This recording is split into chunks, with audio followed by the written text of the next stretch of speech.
اس وقت ایک اہم مسئلہ ہے خواتین کے مسجد میں داخلہ کا. اس بارے میں کیس بھی چل رہا ہے، عدالت میں مقدمہ بھی زیر غور ہے. تو اس معاملے کا دو پہلو ہے، ایک تو اس مقدمے سے متعلق ہے اور ایک اس بارے میں شرعی نقطہ نظر ہے جس میں بھی مسلمانوں میں کافی تذبذب محسوس کیا جا رہا ہے. تو ہم چاہیں گے کہ ان دونوں پوائنٹ پہ آپ کیا کہنا چاہیں گے؟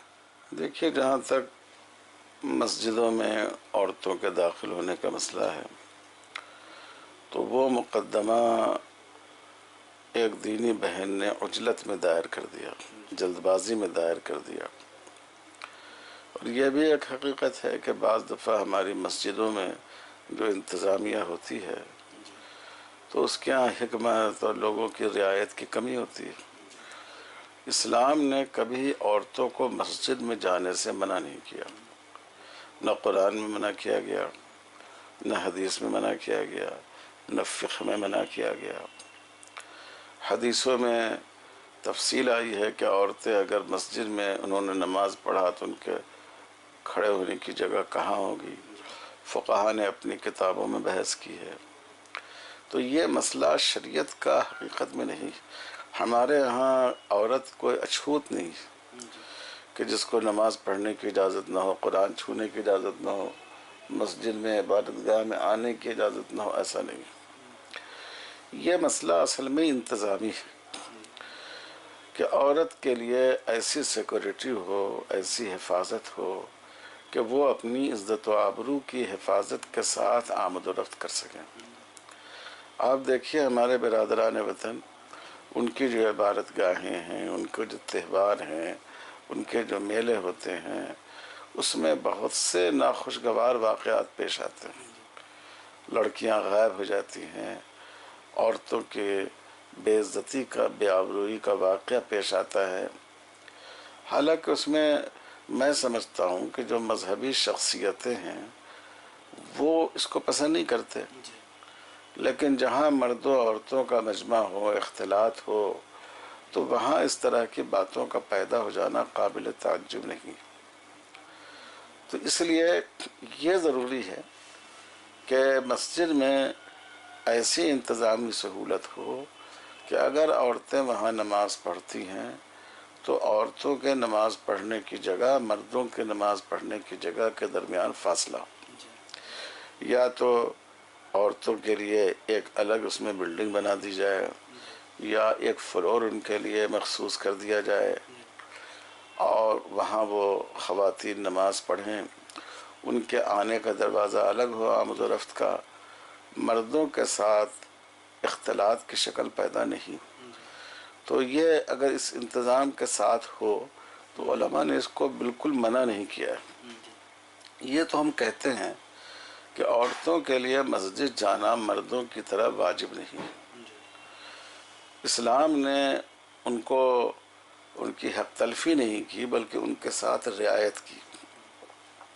مرد دن بھر محنت مزدوری کر کے آتا ہے، گھر آیا، اذان ہوئی، اب اس کو حکم ہے کہ تم مسجد جاؤ، نماز پڑھو. پھر 1-1.5 گھنٹے کے بعد پھر عشاء کی اذان ہوئی، پھر حکم ہوتا ہے کہ مسجد جاؤ. عورتوں کی رعایت شریعت میں کی گئی. وہ بچوں کو دودھ پلاتی ہیں، بچے ان کے گود میں ہوتے ہیں، اکثر امور خانہ داری کی ذمہ داری وہ لیتی ہیں. ان کی طبعی عوارض کی وجہ سے عام طور پر ان کی صحت بھی کمزور ہوتی ہے. تو شریعت نے رعایت کی کہ آپ اگر گھر میں بھی نماز پڑھ لیں تب بھی آپ کو اتنا ہی بلکہ مسجد میں نماز پڑھنے سے زیادہ ثواب ملے گا. لیکن ان پر کوئی پابندی عائد نہیں کی گئی کہ آپ مسجد جا ہی نہیں سکتے ہیں. اس لیے ہمارے نزدیک تو یہ کوئی مسئلہ ہی نہیں ہے. البتہ یہ اجازت اسلام نہیں دیتا ہے اور کوئی معقول آدمی نہیں دے سکتا کہ ایک ہی صف ہے، اس میں مرد بھی ہیں عورتیں بھی ہیں. کوئی معقول آدمی اس کی اجازت نہیں دے سکتا. بھئی اسکول میں جہاں کو ایجوکیشن ہوتا ہے وہاں بھی دونوں کے حصے کے بینچ الگ الگ ہوتے ہیں، لڑکوں کے الگ، لڑکیوں کے بینچ الگ ہوتے ہیں. اور بہت سی جگہ بسوں میں عورتوں کی سیٹیں الگ رکھی جاتی ہیں. ایئرپورٹ پر آپ جائیں وہاں سیکورٹی چیکنگ ہوتی ہے، مردوں کی الگ ہوتی ہے، عورتوں کی الگ ہوتی ہے. تو بہت سی جگہیں ایسی ہیں اسی طرح آپ ایئرپورٹ پر، ریلوے اسٹیشن پر باتھ روم ہیں تو مردوں کے لیے الگ ریزرو باتھ روم ہوتے ہیں، عورتوں کے لیے الگ ہوتے ہیں۔ یہ کوئی عورتوں کے ساتھ زیادتی نہیں ہے، بلکہ یہ ان کا تحفظ ہے۔ تو اسلام نے کہا، اور ہم لوگوں کا یہ نقطہ نظر ہے کہ عورتیں مسجد میں جا سکتی ہیں، لیکن اگر انتظام ہو ان کی سیکورٹی اور حفاظت کا۔ اب مسئلہ یہ ہے کہ ہر چھوٹی بڑی مسجد کے اندر اتنی صلاحیت نہیں ہوتی ہے کہ وہ الگ انتظام کر سکے۔ کسی مارکیٹ میں کہیں ایسی جگہ مسجد ہے، فرض کیجئے آپ کو 100 گز زمین ملی، تو اگر اس مسجد میں باتھ روم بھی ہو اور مسجد کی اشیاء کے تحفظ کے لیے کمرہ بھی ہو، اور پھر ایک حصہ خواتین کا بھی آپ الگ کر دیں تو بہت دشواری پیش آ جائے گی۔ لیکن اگر شہر میں چند مسجدیں ایسی ہوں جس میں عورتوں کو بھی نماز پڑھنے کی گنجائش ہو، خاص کر جو مارکیٹ وغیرہ ہیں، جہاں شاپنگ سینٹر ہوتے ہیں، ریلوے اسٹیشن ہے، ایئرپورٹ ہے، وہاں پر جو مسجدیں ہوتی ہیں، میں تو کہوں گا وہاں مسجد میں خواتین کا حصہ رکھنا چاہیے تاکہ وہ یکسوئی کے ساتھ وہاں نماز بھی پڑھ سکے اور اپنی دوسری طبعی ضروریات کو بھی پوری کر سکیں۔ ہندوستان میں جو مساجد ہیں تقریباً 90-99% کہہ سکتے ہیں، وہاں نہ صرف ایک اس طرح کا کوئی انتظام نہیں ہے، بلکہ ذہنی طور پہ بھی لوگ اس کے لیے آمادہ نظر نہیں آتے ہیں۔ تو یہ جو آپ نے فرمایا کہ ممانعت نہیں ہے، لیکن عمل تو اس کے بالکل خلاف ہے۔ تو عمل ہے اس کے برخلاف کی بات صحیح ہے۔ ایک تو جنوب میں بہت سی مسجدوں میں ایسا ہے خواتین کے لیے۔ اب جیسے دیکھیے جماعت اہل حدیث ہیں، ان کی تمام مسجدوں میں عورتوں کے لیے انتظام ہوتا ہے۔ جماعت اسلامی ہیں، ان کی مسجدوں میں عورتوں کے لیے انتظام ہوتا ہے۔ اگر کوئی خاتون مسجد میں ہی نماز پڑھنا چاہتی ہے تو مسجد تو کسی ایک مسلک کی نہیں ہوتی ہے، وہاں جا کر نماز پڑھ سکتی ہیں، لیکن انتظامی دشواریاں، بہرحال اسلام نے اس سے منع نہیں کیا ہے۔ شہریت سے متعلق جو سٹیزن شپ بل ہے اس میں موجودہ حکومت ترمیم کرنا چاہتی ہے، اور اس ترمیم کے بڑے دور رس اثرات سامنے آئیں گے، اس بارے میں آپ کی رائے کیا ہے؟ دیکھیں ابھی اس کی پوری ترمیم کا پورا خاکہ سامنے نہیں آیا ہے، لیکن ہمارے وزیر داخلہ نے جو تقریر کی تھی جس کا حاصل یہ تھا کہ مسلمانوں کے علاوہ کسی بھی اور مذہب کے ماننے والے اگر وہ باہر سے آ کر یہاں رہ گئے ہوں تو ان کو شہریت دے دی جائے گی، مسلمانوں کو نہیں دی جائے گی۔ یہ قطعاً ظالمانہ ہے، یہ قطعاً غیر دستوری اور غیر آئینی۔ ہمارے دستور میں مذہب کی بنیاد پر کسی تفریق کی اجازت نہیں دی گئی ہے، تو اس کے کوئی معنی نہیں ہے کہ کوئی ہندو ہو اور سکھ ہو اور عیسائی ہو تو آپ ان کو شہریت دے دیں اور مسلمانوں تو نہیں دیں۔ ہونا یہ چاہیے، جائز بنیاد ہونی چاہیے کہ اگر کوئی بھی آدمی کسی ملک سے آیا ہو جس کو وہاں دشواری ہو، آپ سے وہ پناہ کا طالب ہو، تو جو پناہ گزین کے سلسلے میں جو قانون ہے اس کی روشنی میں آپ چاہیں تو ان کو شہریت دے دیں، یا پناہ گزین کی حیثیت سے ان کو یہاں رہنے زندگی بسر کرنے کی اجازت دیں، چاہے وہ کسی مذہب کا ماننے والا ہو۔ یہ کہ مسلمان ہو تو نہیں دیں اور دوسرے لوگ ہیں تو دیں، یہ بات بالکل غیر آئینی اور اس ملک کے مزاج کے خلاف ہے۔ مسلمانوں کو اس کے خلاف منظم جد و جہد کرنی چاہیے، اور اس میں جو دوسری اقلیتیں ہیں ان کو بھی ساتھ لینے کی کوشش کرنی چاہیے۔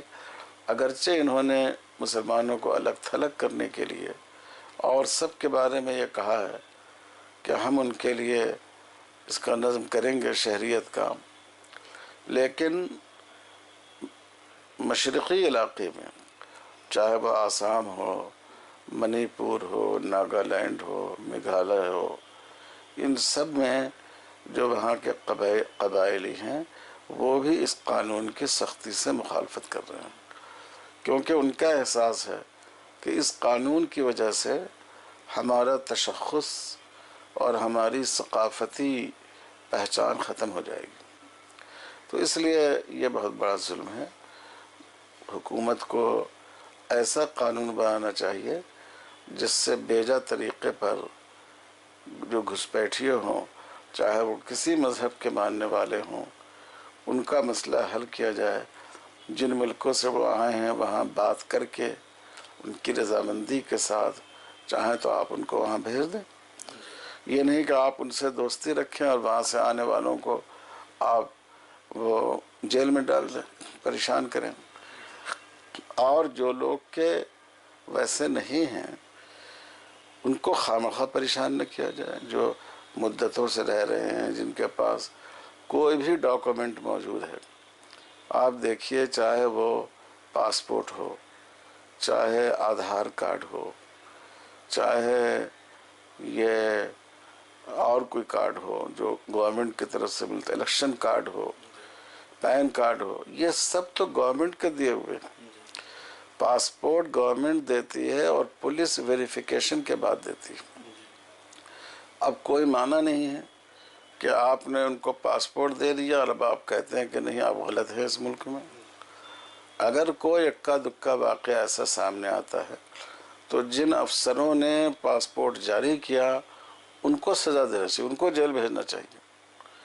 لیکن یہ کوئی معنی نہیں ہے کہ آپ نے خود ویریفیکیشن کے بعد اپنی پولیس کے ان کو آپ نے پاسپورٹ دیا جو شہریت کی ایک دلیل ہوتی ہے، اور اب آپ کہہ رہے ہیں کہ آپ ہمارے شہری نہیں ہیں. شہریت کے حوالے سے بات بہت ساری ہوتی ہے، لیکن ایک بہت اہم پہلو جس کی طرف کوئی توجہ نہیں ہو رہی ہے وہ یہ ہے کہ بڑی تعداد میں ایسے لوگ ہیں جو جہالت کی کمی ہندوستان میں ایسے بھی ہے اور غربت بھی ہے.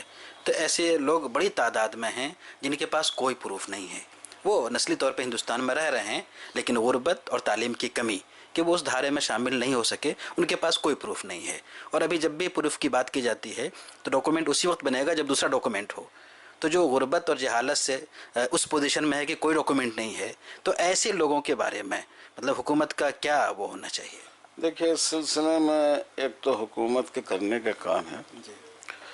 ہمارے ملک میں آپ نے صحیح کہا کہ ابھی بھی ناخواندہ لوگوں کی بہت بڑی تعداد ہے. یہ سب کچھ ہونے کے باوجود بھی ان کو نہیں معلوم ہے کہ گورنمنٹ کیا قانون لانا چاہتی ہے. تو موقع دیا جائے اور دوسرے ذرائع سے جس آبادی میں وہ رہتے ہیں وہاں کے لوگوں کی گواہی کی وجہ سے، جس آبادی میں وہ رہتے ہیں گورنمنٹ اس کے لیے ایک معیار مقرر کرے کہ وہاں کے 2 آدمی آ کر گواہی دیں گے تو ہم ان کو وہاں کا شہری مان لیں گے. آپ اس طرح کا کوئی قانون بنانا چاہیے کہ وہ جن کے پاس کوئی دستاویز نہیں ہے وہ بھی یہ شہریت کی دستاویز حاصل کر سکیں. اور مسلمانوں کو چاہیے اور مختلف اکائیوں کو کہ وہ زیادہ سے زیادہ دستاویز بنانے کی کوشش کریں. دیکھیں ایک آدمی جب آپ کے ملک میں ہے تو ملک میں ہونا اس بات کی دلیل ہے کہ وہ آپ کے ملک کا باشندہ ہے. اب اگر وہ ملک کا باشندہ نہیں ہے تو آپ کو ثابت کرنا چاہیے کہ کیوں نہیں ہے. آپ کو اس سے ثبوت نہیں مانگنا چاہیے کہ تم ہمارے ملک میں تو ہو لیکن ہمارے ملک کے ہو اس کا کیا ثبوت. یہ بالکل بیجا بات ہے.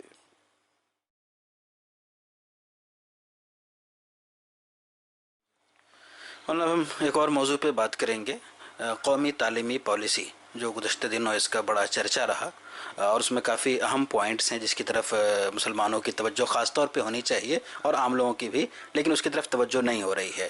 قومی پالیسی 2019 جس کا گورنمنٹ نے اعلان کیا ہے، اس کے بارے میں آپ کا تاثر کیا ہے؟ دیکھیے قومی تعلیمی پالیسی یہ مسلمانوں کے لیے اور اقلیتوں کے لیے اور خود اس ملک کے نظام تعلیم کے لیے یہ بہت ہی نقصان دہ. یہ پالیسی ملک کے سیکولرزم کو تباہ کر دے گی اور ملک میں جو سائنس اور ٹیکنالوجی کی ترقی ہو رہی ہے اس کو بھی متاثر کر دے گی. کیونکہ ہمارا ملک ایک سیکولر ملک ہے. وہاں آپ ہندو ثقافت کو، ہندو مذہب کو، ہندو مقدس شخصیتوں کو مسلط کردہ لوگوں پر اس کی اجازت نہیں دی جا سکتی. یہ آدمی کا اپنا نجی مسئلہ ہے، اپنے یقین کا مسئلہ ہے۔ جس آدمی کو جس چیز پر یقین ہو وہ اس کے بارے میں پڑھے گا، وہ اس کے بارے میں جانے گا، اور اس کا رویہ اس کے ساتھ اس طرح کا ہوگا جو ہونا چاہیے۔ یہ بہت ہی خطرناک پالیسی ہے۔ اس پالیسی کے آنے کے ابھی تو اس کی تفصیل پالیسی آئی ہے، اور پالیسی تو اصل میں ایک رہنما خطوط ہوتے ہیں، لیکن جب اس کی تنفیذ ہوتی ہے تو اس کی پوری شکل سامنے آتی ہے۔ تو ابھی تک جو اس کے رہنما خطوط آئے ہیں اس سے یہ بات معلوم ہوتی ہے کہ اس کا بنیادی مقصد ہندو ثقافت، ہندو تھیالوجی، اس کو تمام لوگوں کے اوپر مسلط کرنا ہے، اور یہ بات ناقابل قبول ہے۔ ماشاءاللہ اس پر کافی کام ہوا ہے، خاص کر ساؤتھ انڈیا میں زیادہ کام ہوا ہے، اس پر آبجیکشن بھی داخل کیے گئے ہیں، لیکن اس کے بعد کیا گورنمنٹ لانے والی ہے ابھی یہ بات مکمل طور پر سامنے نہیں آئی ہے۔ تو جب گورنمنٹ اس کی روشنی میں نظام بنائے گی تب اس وقت سمجھ میں آئے گا کہ کن آبجیکشنز کو اس نے قبول کیا، کس کو رد کر دیا، اور اس کے کیا اثرات مرتب ہوں گے۔